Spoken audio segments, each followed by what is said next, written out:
మీరు బంగారం తాకట్టు పెట్టి ఆ బంగారం డబ్బులు కట్టలేక ఇబ్బంది పడుతున్నారా? ఆచారి గోల్డ్ వాళ్ళు మీ బంగారం కొని మీ లోన్ తీర్చి మిగిలిన డబ్బులు మీకు ఇచ్చేస్తారు. ఇంకెందుకు ఆలస్యం? ఆచారి గోల్డ్ ఈ నెంబర్స్ కి కాల్ చేయండి.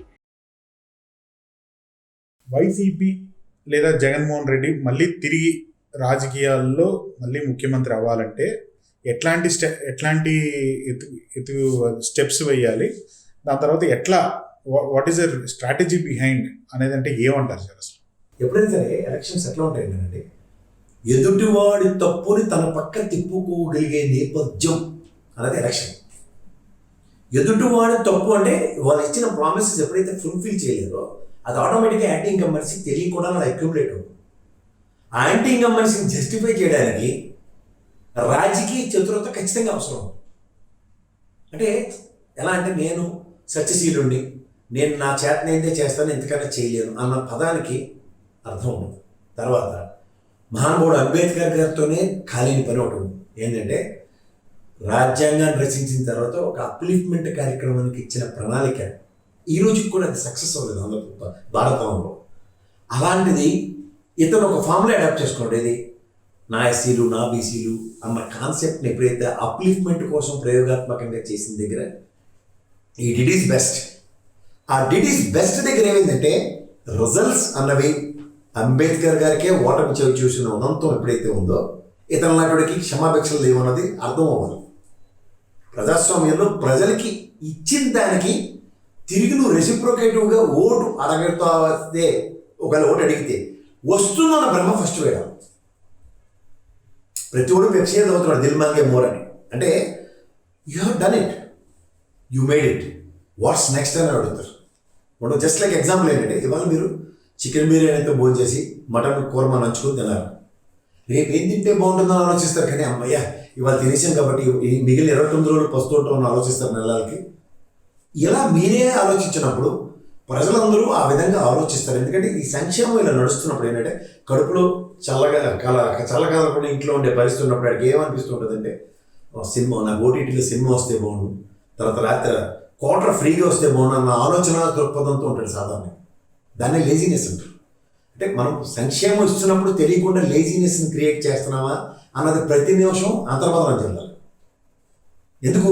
ఒక పొలిటికల్ వ్యాక్యూమ్ ఎలా అడ్రస్ చేయాలంటే ఇవాళ వ్యవసాయ కూలీలు మార్కెట్లో దొరుకుతున్నారా లేదా, సంక్షేమాన్ని దాన్ని రెండింటినీ వేరే చేసుకుంటూ చూడాలి. సో నరేగా నిధులు ఎవరికైతే ఇస్తామో వాళ్ళకి ఉపాధి కల్పిస్తున్నట్టే కదా, సంక్షేమాన్ని డౌన్ చేసి చేయడానికి ఒక ఆల్టర్నేటివ్ మెకానిజం క్రియేట్ చేయగలిగాడు. ఎప్పుడైనా డబ్బులు ఉన్నవాడికి ఇంకో రూపాయి ఎక్స్ట్రా వచ్చింది అనుకోండి, వాళ్ళకి తెలియకుండానే సోమరిపోతనం వస్తుంది. అలాగే వాడికి పని కల్పించామనుకోండి, డబ్బులు విలువ తెలుస్తుంది. పొద్దు నుంచి కష్టం పని చేసినాడు చూడండి, అడిగి మంచి స్కాచ్లు కొనుక్కొని తాగాలని నాకు ఉండదు. ముందు నాకు ఒళ్ళు అలిసిపోయిన దానికి టకటక 2 రూపాయలు 20 రూపాయలకు 30 రూపాయలు దొరికే 90 పటపడాలు 3 కొడితే చాలు అనుకునే కాన్సెప్ట్లో ఉంటారు. అలాంటి వాళ్ళకి నుంచి మనం ఆలోచిస్తున్న పథకాల రూపంలో ఎంతవరకు వాళ్ళకి బెస్ట్ యూటిలైజేషన్ వస్తున్నాయన్న కాన్సెప్ట్ డిజైన్ చేయగలుగుతారు. ఎందుకంటే సంక్షేమానికి పెద్ద పెట్టేస్తున్నాయని. ఇప్పుడు దీన్ని మీరు ఒకటే గుర్తుంచుకోండి, రాబోయే ఎలక్షన్స్కి ఇతని ప్రిపరేషన్స్ ఎట్లా ఉంటాయి అన్న దగ్గర చెప్తున్నారు. అందరూ 18 లక్షల మంది గణాన్ని ప్రిపేర్ చేసుకుంటారు అగ్రిగేట్ని. ఏ నాయకుల్ని ఏ కార్యకర్తల్ని ఎప్పుడైతే మమేకం కాలేని జగన్మోహన్ రెడ్డి ఇవాళ మమేకమైతే వచ్చే అద్భుతం అతనికి ముందు నుంచి తెలుసు.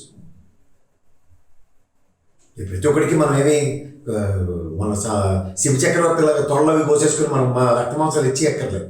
ఒక భుజం తట్టి ఒక ఆప్యాయతతో పలకరించేదానికి డెఫినెట్గా అద్భుతాలు జరుగుతాయి. ఇలాంటివన్నిటికీ ఒక బ్రోతల కార్యక్రమానికి తెరలేకపోతుంది. ఇవి ఎలాగో జరుగుతాయి. కానీ first of all preparation towards if we fail again అన్న కాన్సెప్ట్ని బుర్రలో ప్రతి నిమిషం ప్రక్షాళించుకోగలుగుతాం. పైపచ్చి గత తప్పులు హ్యూమిలియేషన్లోంచి సక్సెస్ వస్తుందా అన్న దగ్గర రాదు అన్నది తేటతెల్లమైంది. సెంట్రిక్గా పవన్ కళ్యాణ్ చుట్టూ రాజకీయాలు చేస్తే అండ్ మోర్ ఎప్పుడైతే తెలుగుదేశం జనసేన బీజేపీ కూటమి కడుతున్నప్పుడు వాట్స్ నెక్స్ట్ అన్న దగ్గర లేదు. ఎలక్షన్ అంతా వైఎస్ఆర్సీపీ మెజరబుల్ ఫెయిల్యూర్ ఏంటంటే పవన్ కళ్యాణ్ అనే వ్యక్తిని రెచ్చగొడితే సింగిల్గా నిలబడిపోతే మన ప్రయాణం నల్లేరు మీద నడక అని ఎలక్షన్ అయింది. ఆ భయం తెలుగుదేశానికి ఉంది.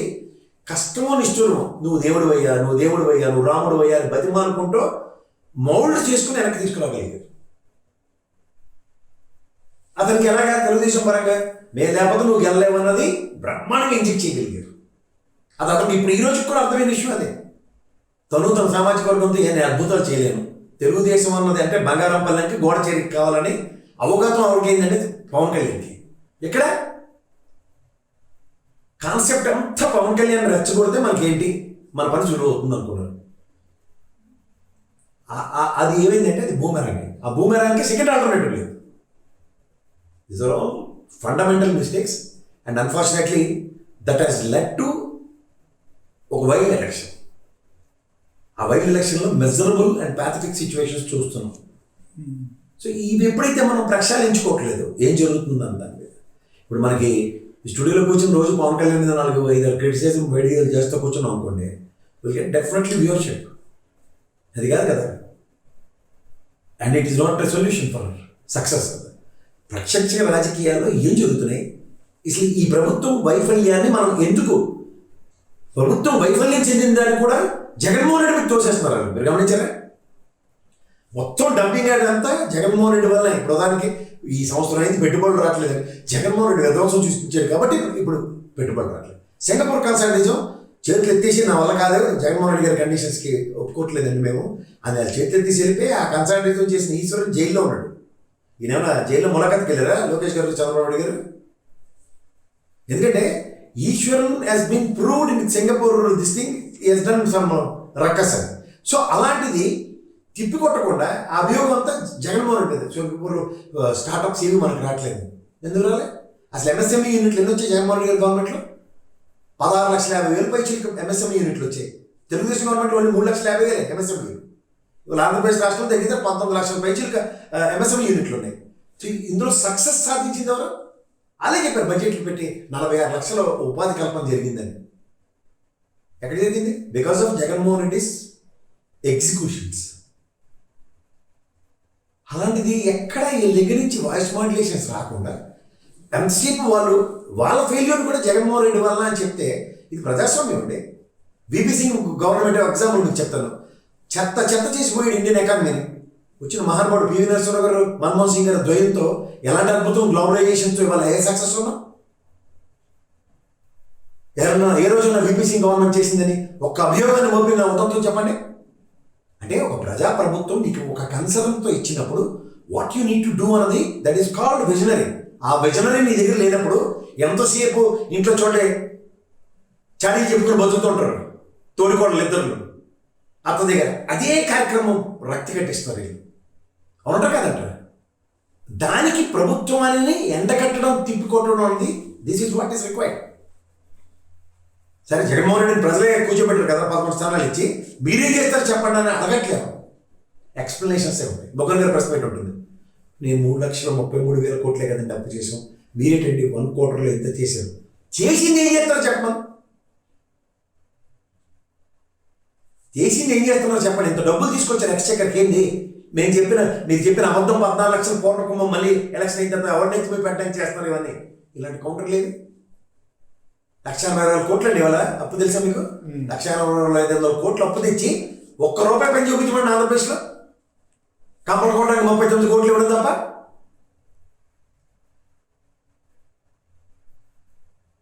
సో ఇట్లాంటివి ఎప్పుడైతే స్ట్రాటజికల్ మూవ్స్ రెస్పెక్టివ్ పార్టీ నుంచి విత్ బ్రహ్మాండమైన ఐడియాలజీతో అండ్ వాయిస్ పీసెస్, ఆ మౌత్ పీసెస్ చాలా ఇంపార్టెంట్. అవి ఏవి లేవు.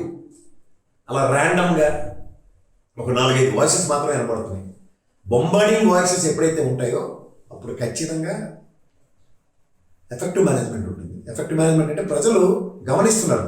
ఇవాళ సోషల్ మీడియా ఒక వీడియోకి డెన్సిటీ ఏముంది, కెపాసిటీ ఏంటి అనేది వాళ్ళే ప్రక్షాళిస్తున్నారు. కొన్ని వీడియోలు నియంత్రిస్తున్నారు అవతల. దానికి ఆల్టర్నేటివ్ లేదు.